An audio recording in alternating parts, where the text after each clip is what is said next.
Sai Sat Charitra, Chapter 8. The Importance of our Human Birth. In this wonderful universe, God has created billions of creatures or beings, inhabiting heaven, hell, the earth, oceans, the sky, and other intermediate regions. Of these, those creatures or souls whose merits preponderate go to heaven and live there till they enjoy the fruits of their actions. And when this is done, they are cast down. On the other hand, souls whose sins or demerits preponderate go down to hell and suffer the consequences of their misdeeds for so long a time as they deserve. When the merits and demerits balance each other out, they are born on earth as human beings and are given a chance to work out their salvation. Ultimately, when the merits and demerits are both completely destroyed, they get their deliverance and become free.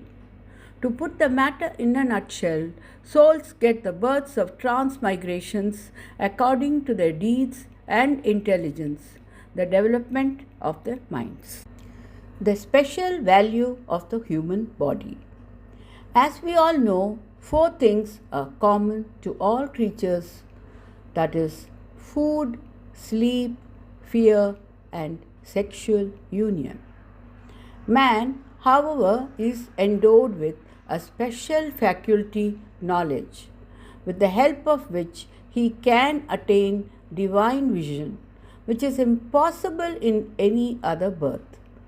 It is for this reason that even the gods envy man's fortune and aspire to be born as men on earth as to get their final deliverance. Some say that there is nothing worse than the human body, which is full of filth, mucus, phlegm, and dirt. It is subject to decay, disease, and death.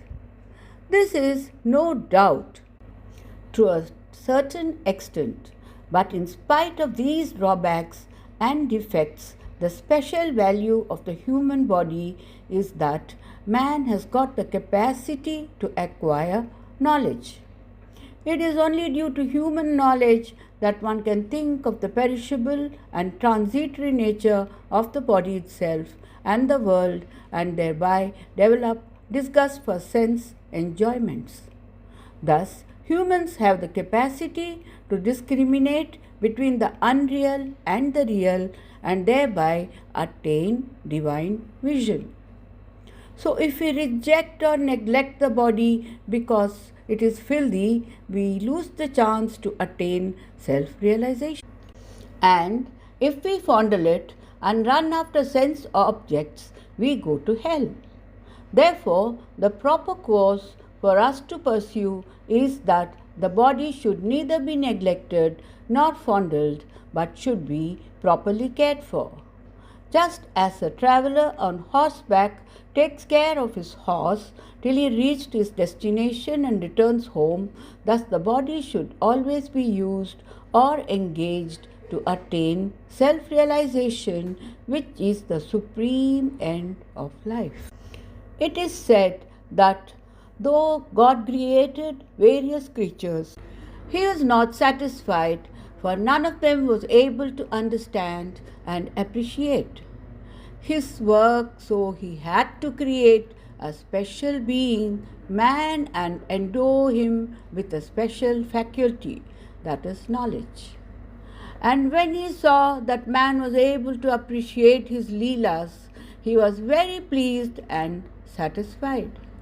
Thus, it is good luck to get a human body and even better luck to have the recourse of Sai Baba's feet and to surrender to him completely.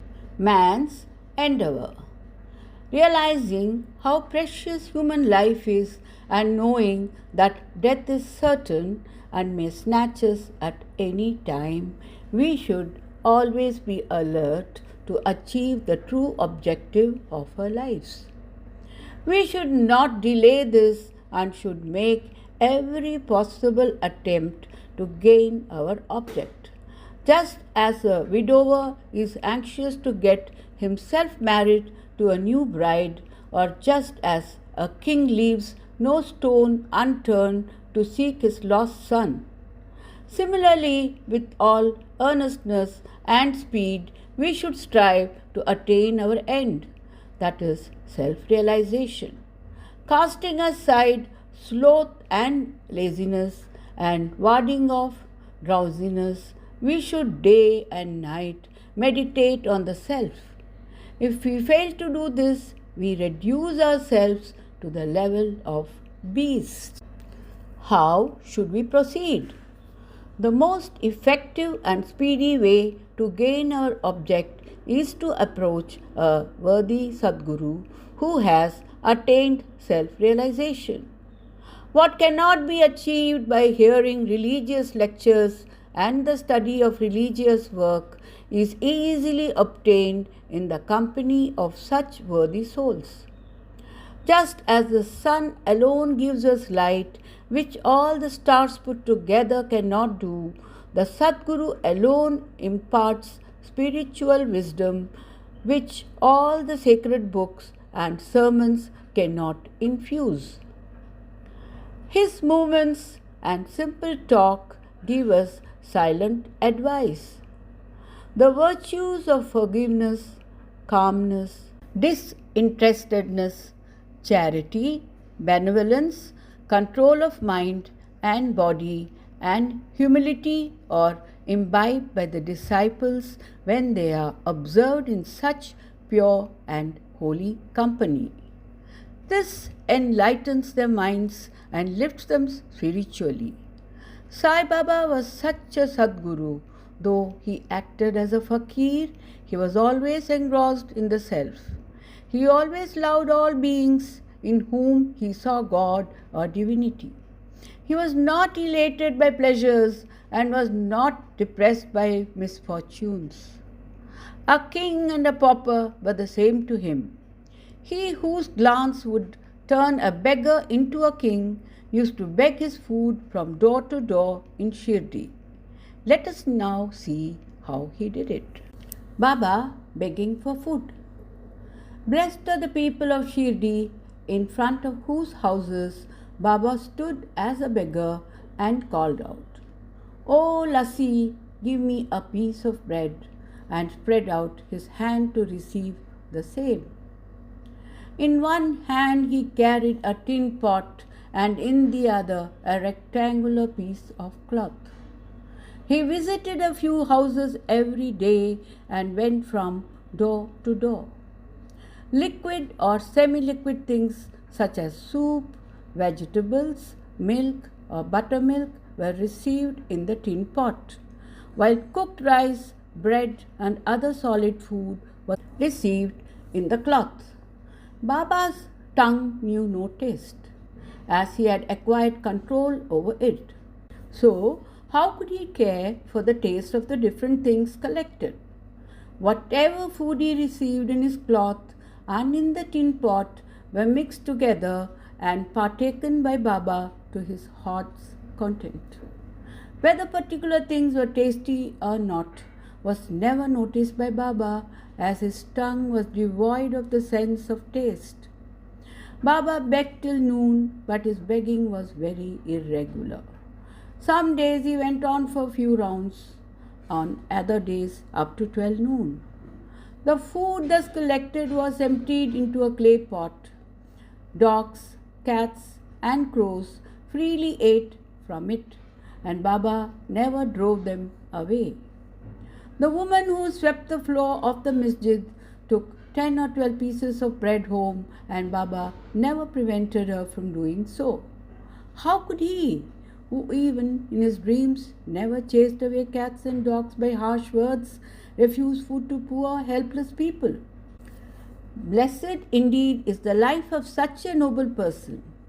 People in Shirdi took him in the beginning for a mad fakir, and he was known in the village by this name. How could one who live in alms and beg for a few crumbs of bread be revered and respected? But this fakir was very liberal, disinterested, and charitable. Though he looked fickle and restless from the outside, he was firm and steady on the inside. His ways were inscrutable. Yet, even in that small village, there were a few kind and blessed people who recognized and regarded him as a great soul. One such instance is given below. Baijabai's brilliant service. Tatya Kote's mother, Baijabai, used to go to woods every noon with a basket on her head containing bread and vegetables. She roamed in the jungle for several miles, trampling over bushes and shrubs in search of the mad fakir. And once she found him, she fell at his feet. The fakir sat calm and motionless in meditation while she placed a leaf before him, spread the eatables, and fed him. Wonderful was her faith and service. Every day at noon, she roamed the jungle and lovingly forced Baba to eat her food. Her upasana was never forgotten by Baba till his Mahasamadhi. Remembering the service she had rendered, Baba benefited her son magnificently.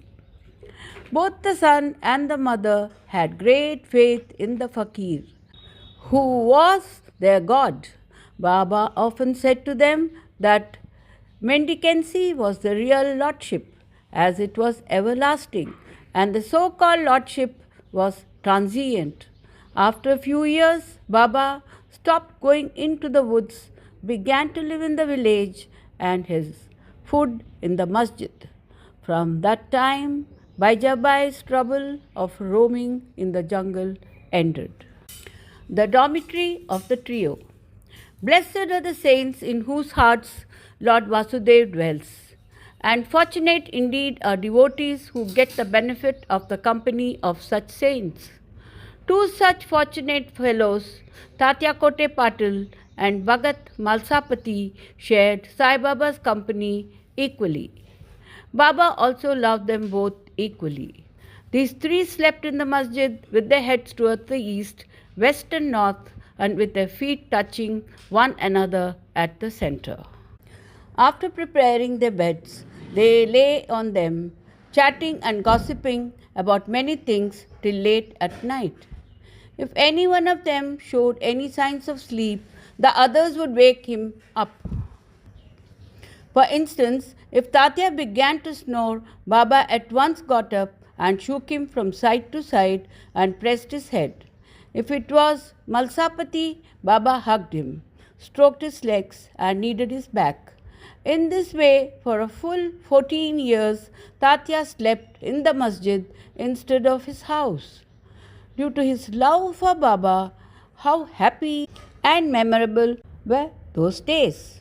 How does one measure that love, and how does one value Baba's grace? After his father passed away, Tatya took charge of household affairs and began to sleep at home. Baba loved Ganpat Kote Patil of Shirdi.